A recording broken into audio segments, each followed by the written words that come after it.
Morning, everyone. Welcome. This is the Behavioral Health Residential Facilities Rules Trainings, Article 1, 7, 16, and 18.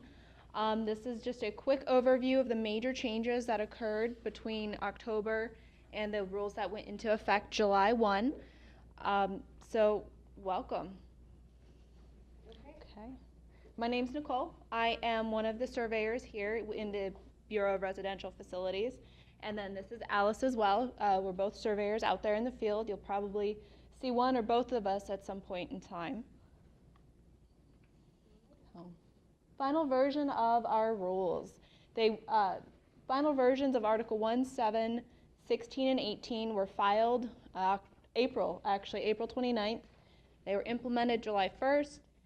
There's no more changes. So these are our rules. We're going to love every bit of them, and you should be able to get a copy of them either in front of you today or on our website. Some rules, what we're presenting today, some of the rules have been paraphrased. We've added some emphasis just to provide some clarity into the rules that are presented. Again, it's going to summarize many of the important changes, but it's not going to talk about all the changes. You guys are going to be responsible for knowing everything in those rules. You can find our most up-to-date copy, again, our website. And then the rules also are going to be your bare minimum. So make sure you keep in mind all your funding sources. So if you have a contract with a REBA or with the courts, make sure you meet their requirements as well. And we're just going to talk about our bare minimums. Quick reminder, renewal applications, they're due to the Bureau no later than 60 days prior to the expiration date.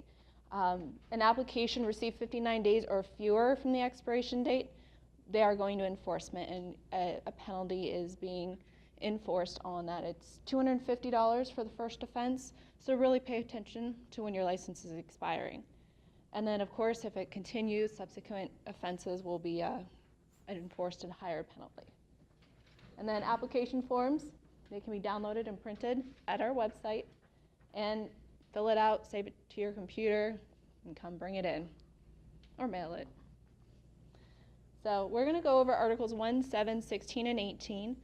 The main things we're going to talk about in Article 1 is going to be tuberculosis screening, behavioral health professionals, technicians, and paraprofessionals, and also the information on collaborating healthcare institutions, which is important for the facilities that are looking at Articles 16 and 18, which is the behavioral health therapeutic homes, and then the behavioral health respite homes.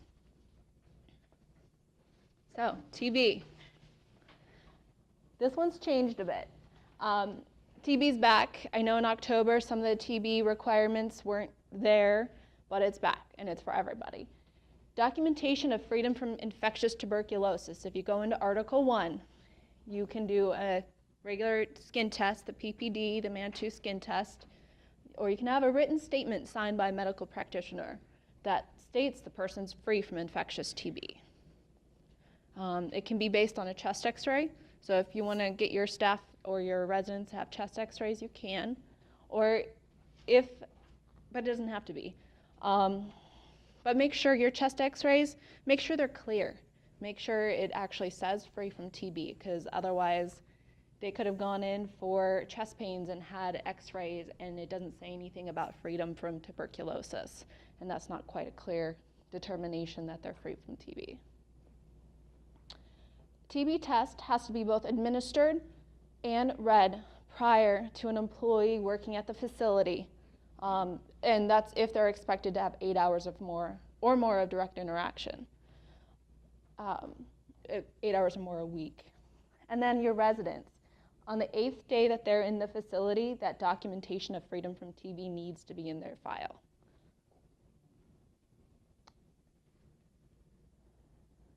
All right, documentation of freedom from TB must be obtained every 12 months. Documentation must be dated within 30 calendar days before or after the anniversary of the most recent TB documentation.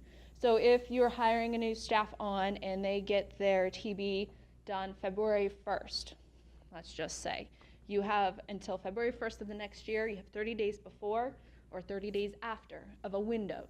Gives you a little bit of time to make sure you get that TB done. And then also in there, if you don't want to do the skin test, if you don't want to do the chest x-rays, if it's easier for you, and it's generally for larger facilities, there is a TB infection control program referenced. It's optional, takes place of all the other requirements. Take a look at it. Not everyone, it doesn't apply for everyone, it's not going to work for everybody. So just keep in mind it's there. And then if a resident is coming into the residential facility and they're receiving respite services, they don't need that documentation of TB until they're expected to be present for more than 7 days.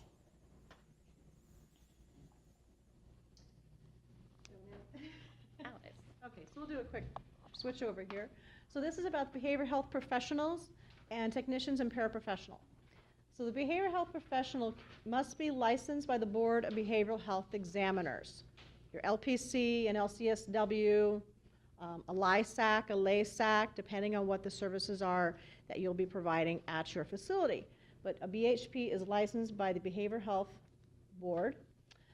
BHP may also be a psychiatrist, psychologist, a physician, a behavior analyst, a registered nurse practitioner, but they need to be a psychiatric nurse practitioner.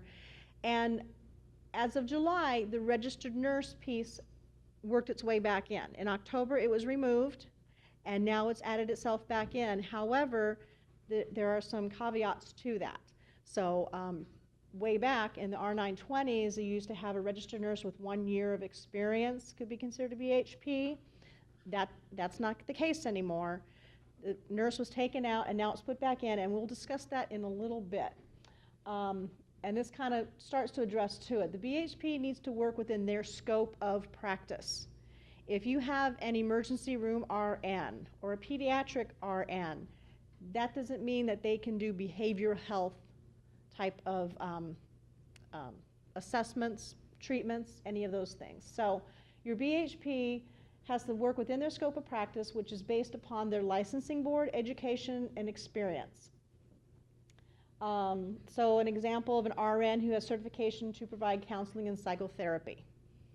Okay, they're going to be the person who's going to be doing clinical oversight to your personnel members and your staff, and they'll be the ones who'll be signing off and reviewing assessments and treatment plans. So you need to make sure that they are working within their scope of practice within their licensing board for what they're licensed to do.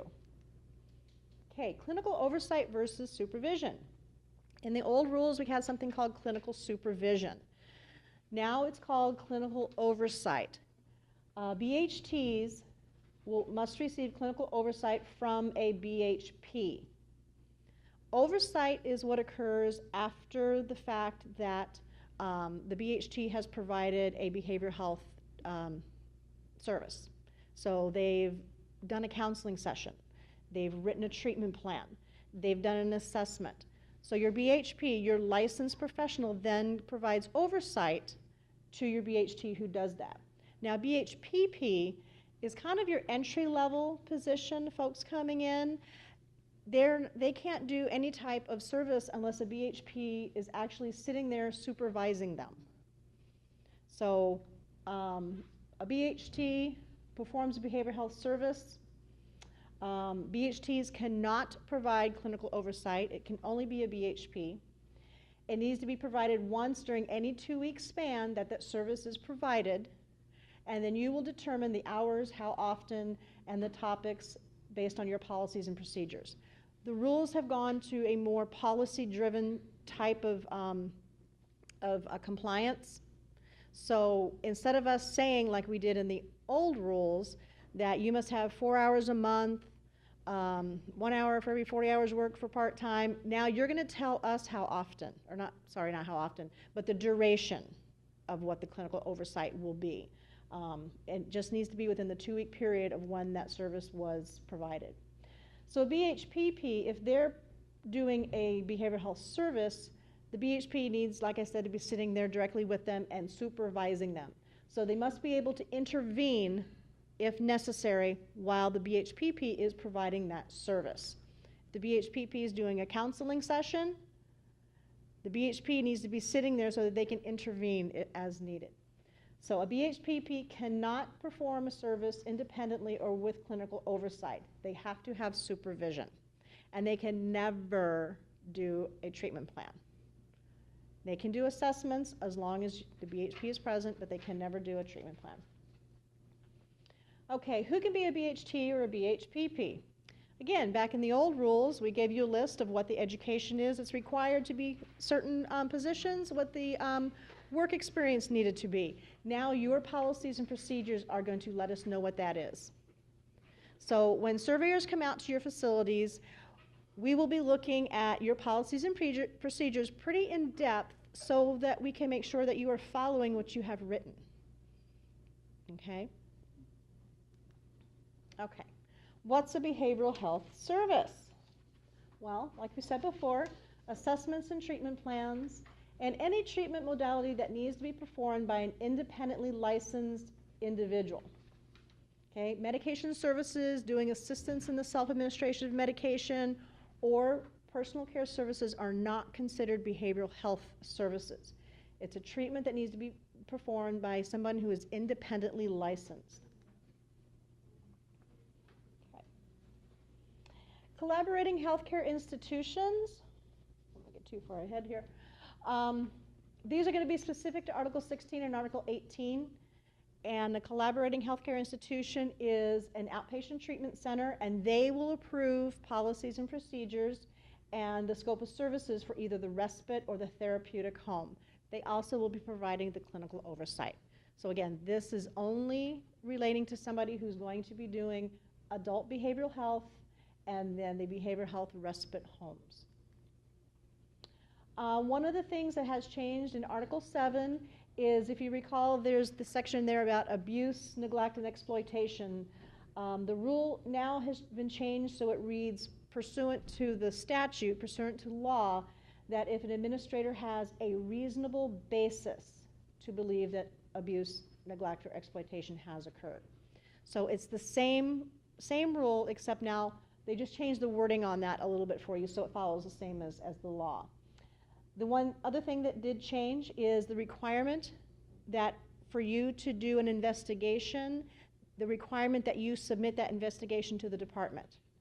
You still need to do your investigation and you need to maintain that report on site. You just do not need to send it to us. Okay. What to report to the department? There's not a whole lot you need to report to us anymore. There used to be a list of about 22 things that you had to report to us, to licensing. Right now, according to the rules, the only thing that needs to be reported to us is a death within 1 working day, or a self-injury or an accident that requires emergency medical services. And those 2 things need to be reported within 2 days. So things like AWOLs, med errors, do not have to be reported to licensing any longer. AWOLs, like I said, don't have to be reported, but you do need to keep a log, and that's in R910-703I7. You must maintain an AWOL log, because that's also something that you can address in your quality management plan. Now, having said that this is all that you need to report, going back to what Nicole said earlier, remember, if you have contracts with the courts, with AREBA, anybody else, and they want to see every single med error or they want to see every single AWOL, you still need to report to them. So it's going to be kind of a juggling act for folks, we understand, in making sure the right people get the right information. Okay. Do you want to? All right, policies and procedures. I know that's everyone's favorite. The rules require facilities to establish, document, and implement policies and procedures. And essentially it's to protect the health and safety of your residents. Changes to the required P&Ps that came out in October, changes have been made as of the rules that went into effect July 1. So carefully review Article 7, make sure you've got all the policy and procedures in there. And we're going to conduct our surveys based on your policy and procedures, and then also on outcomes in the facility. So your policy and procedures, they must be reviewed at least once every 3 years. and updated as necessary. So if you've established your policy and procedures, they're written, and then 6 months down the road, you decide they don't meet what you're doing and they don't meet what your standards are, revise them. But the minimum rule is once every 3 years. And then also, what's very important is your policy and procedures need to be available to your folks working in the homes, to personnel members, employees, volunteers, students, anyone that's interacting with your residents working in that facility. Make sure they have access to those. And make sure they also reflect what you're doing. It's completely within your right to purchase pre-made policy and procedures, but really make sure you go through those because you're going to be held to those standards for what's written. So, required personnel. The facility, you guys must have a BHP and RN available on site or on call at all times. If you have a license capacity of 10 or more, an administrator has to designate a clinical director that provides directions for the behavioral health facility, is a BHP, and maybe the same individual as the administrator if that individual meets the above requirements. And then in R910706A, an administrator shall ensure your personnel members are 21 years old or older, and then or licensed and certified under this ARS Title 32, which is kind of what we call the Doogie Howser. So your individuals, if they're under 21, but they are licensed to be a licensed psychiatrist or any of those other roles, then they kind of supersede that 21-year-old requirement, so they would be acceptable. Now your employees is at least 18 years old, and a student 18 and a volunteer at least 21. Difference between personnel and employee might be your janitor, your receptionist, anyone that provides that supportive service. Your personnel would be your BHP, BHPP, your BHTs that work directly with the residents. A personnel member, employee, volunteer, or student must provide documentation of freedom from TB. Again, if they're expected to have direct interaction with residents, you have to have that TB documentation if they're going to be there working 8 hours or more a week. That's the minimum. If you just want to make it across the board, everyone has to have it, then that's fine as well. But again, 8 hours or more direct interaction with the residents, they have to have that TB test. Again, make sure you ensure the qualifications, skills, and knowledge are based on the facility job descriptions and the acuity of your residents that receive those services. The requirements are based on your PMPs, again, and we no longer really have guidelines other than basically age, and then also that you are meeting those residents' needs. The PMPs will also determine the amount of ongoing in-service education and orientation to meet your population, your scope of services. Now, your admissions and assessments, your resident must receive a medical history, physical exam, or nursing assessment within 30 days before or 7 days after admission. If the exam or assessment is conducted before admission, which happens, the physician has to enter, or the physician or the RN has to enter an interval note within 7 days of that admission. And that interval note is just kind of, we've all seen them before, to make sure that what's in that assessment is accurate, is correct. Or if something's changed, then they document that as well. So your behavioral health assessment, it has to be completed, your assessment has to be completed before you begin treatment.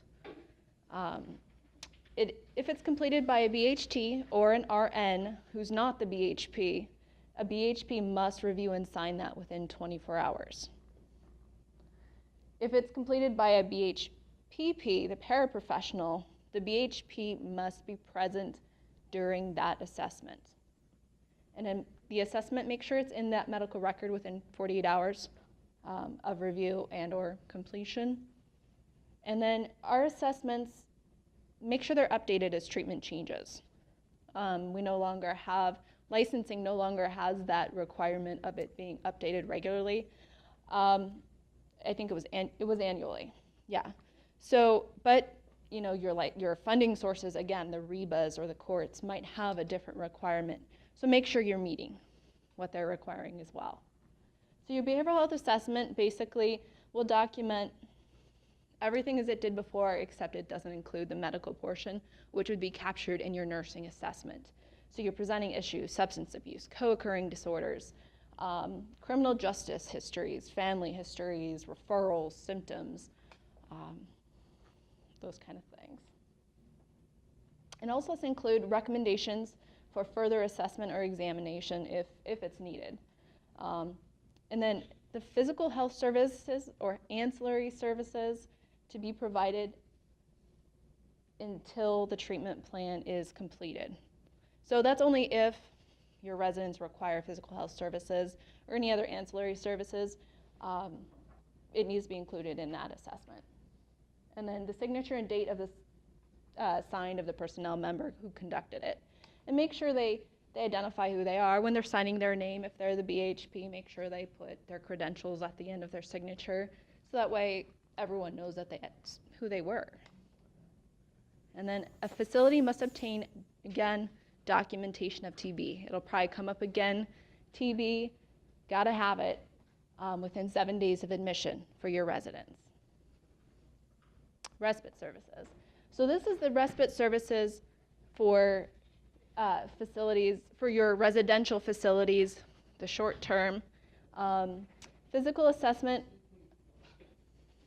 a physical exam or nursing assessment is performed at admission, and a treatment plan has to be developed unless either are available in that resident record from a prior admission into your facility. So if they come in for, 6-7 days, they leave, and then next month they're here for 6-7 days, you don't have to keep redoing it as long as nothing's changed, as long as it's within 12 months time frame.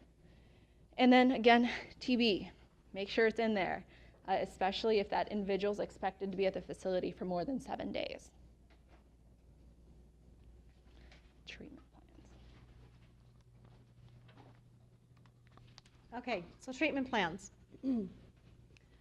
You need to ensure that a treatment plan is developed and implemented for each resident, and that treatment plan is based upon their medical history or physical exam or the nursing assessment and the behavioral health assessment.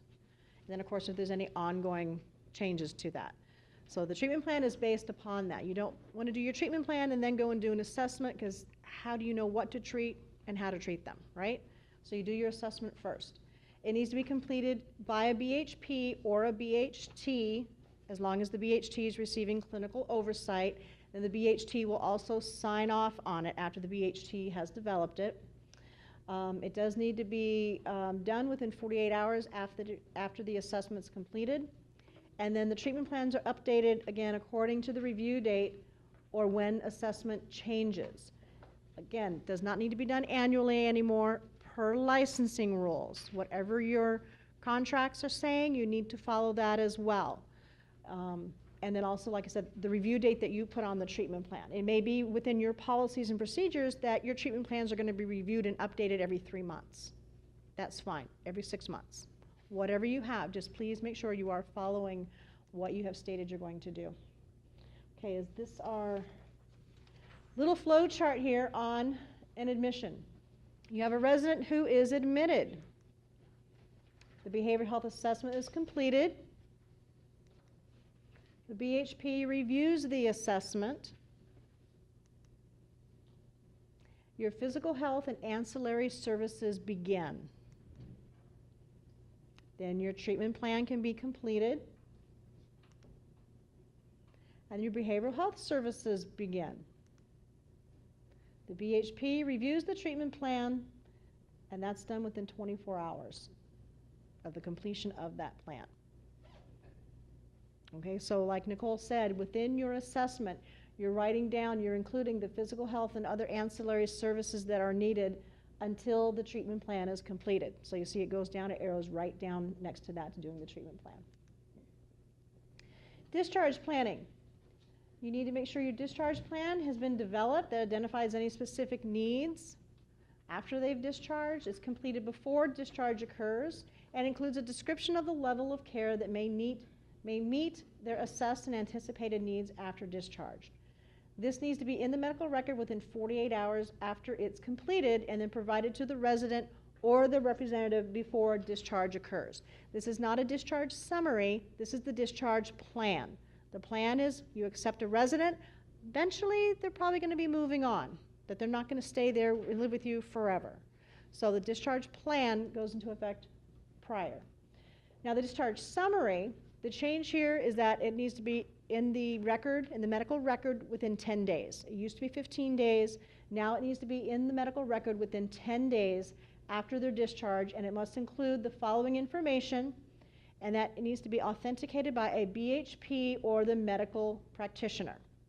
Same things that you needed to do in your discharge summary prior: presenting issues, treatment plan, the summary of the treatment provided, progress in meeting their goals, the goals that were not achieved, and then also any disposition of medications. Transport and transfer. Transport, basically the resident's going to go, they're going to go somewhere, then they're going to come back. So they're going to leave and come back to your facility. Transfer is they're not going to return. They are being transferred out. Maybe they needed to go to a higher level of care. Maybe they had some medical issues and was admitted to the hospital. So you are transferring them out. Basically what we are looking for is how the information is exchanged from you to the place that they're going. Okay. Okay, physical health services. A behavioral health facility can now choose to provide personal care services.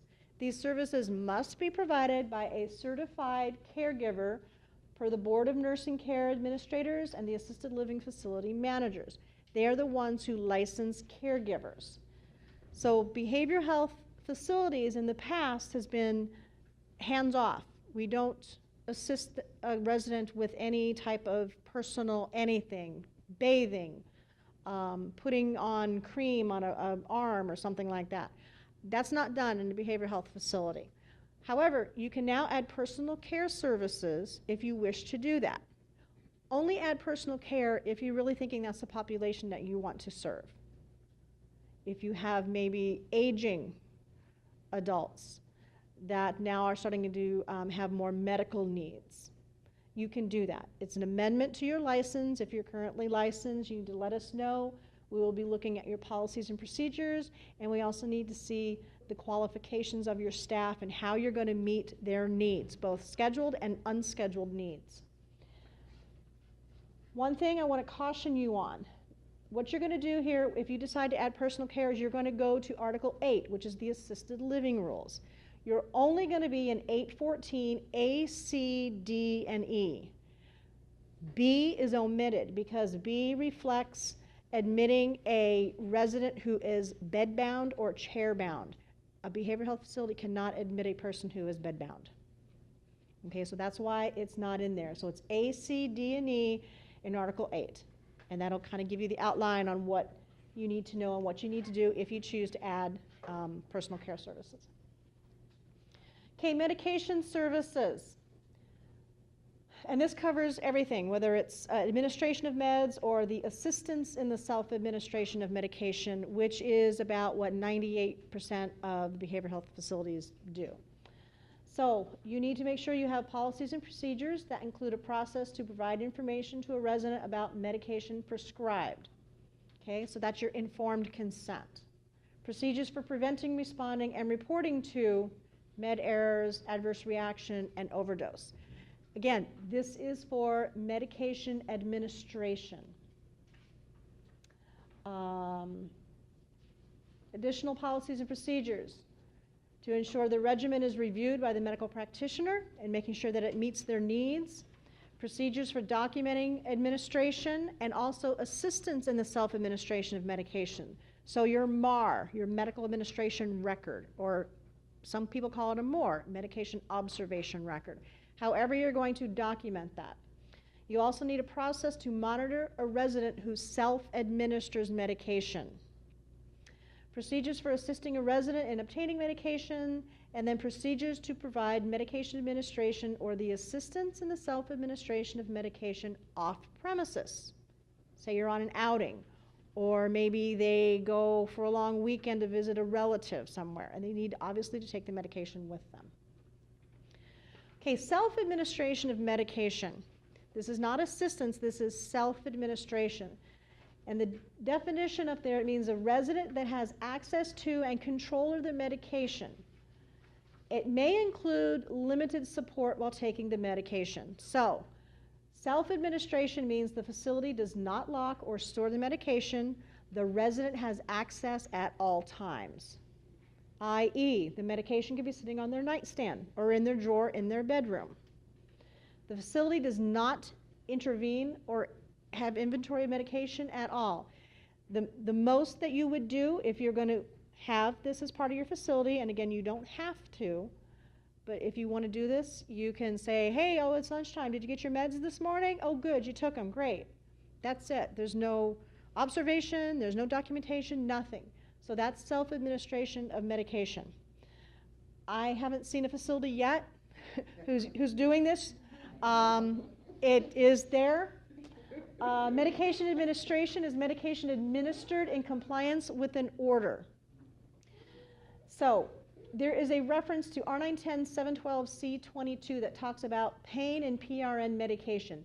This is only when medication is administered. This is not for assistance in self-administration of medication.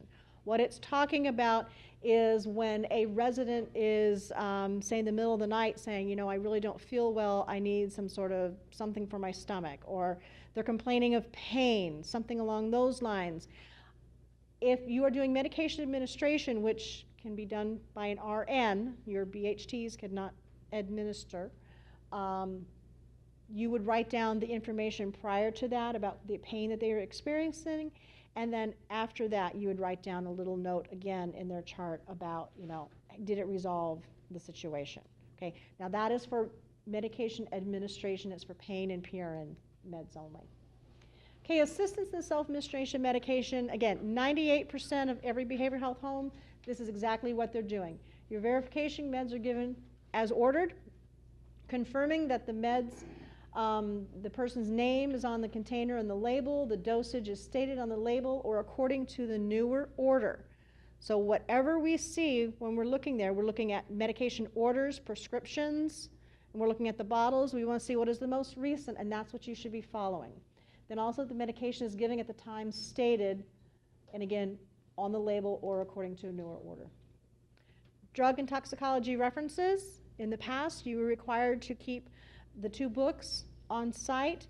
You can maintain those books if you wish, or you may use an internet source.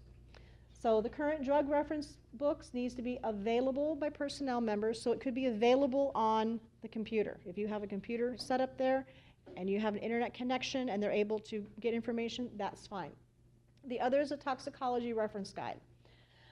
We did list a common toxicology reference for ToxNet, and when we say that you have to have a current version of those books, we mean that there's nothing more recent than that. It's not out of date. Like a PDR from 1982 would not count as current because we all know that there's been several versions since 1982. All right, food services. This is one of the changes again with a dietitian. You need to have either full-time, part-time, or as a consultant, a registered dietitian.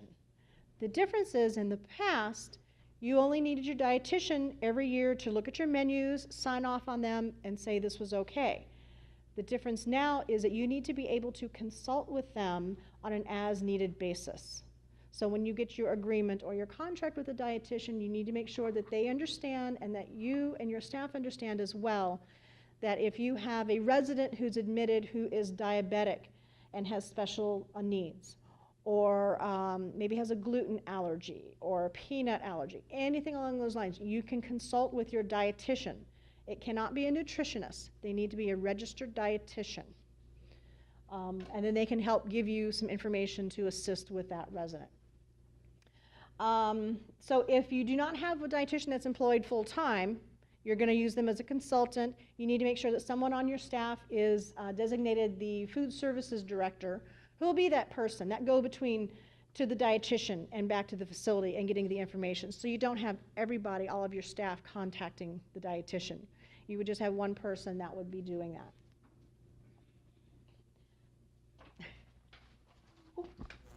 Oops. Okay. So, disaster and evacuation drills. Disaster drills and evacuation drills are not the same thing. Disaster drills have to occur for employees, must be conducted once every 3 months on each shift.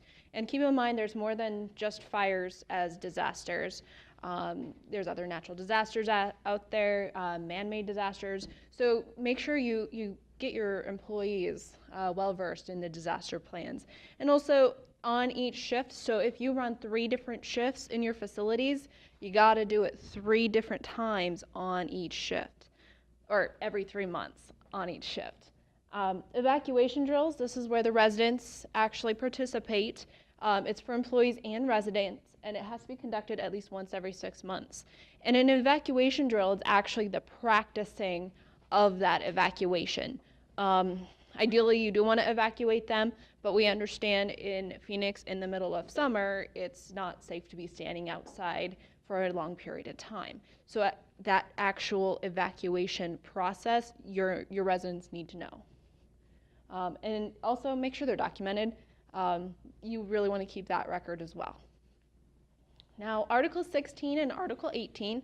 Again, Article 16 is behavioral health respite homes.